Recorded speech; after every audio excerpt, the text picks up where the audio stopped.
La guerra al Covid non si combatte solo sulla prima linea della campagna vaccinale. C'è di più, ci sono anche le cure. Ci sono gli anticorpi monoclonali sperimentati con successo in Veneto.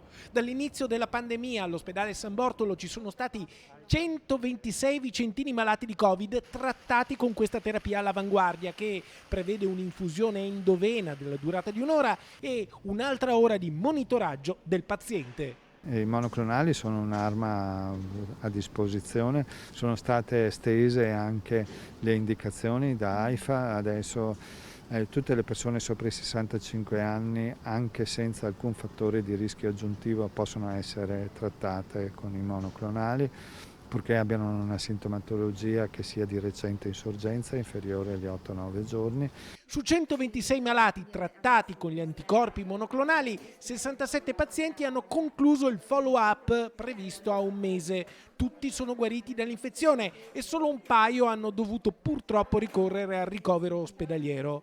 Aspetto molto importante da mettere in evidenza: non si sono registrati eventi avversi significativi legati alla somministrazione degli anticorpi. Una terapia che si è rivelata vincente, efficace se somministrata entro il 10° giorno dall'inizio dell'infezione. È riservata ad adulti e bambini over 12 con Covid già accertato, con sintomi lievi o moderati, ma a rischio elevato di aggravamento.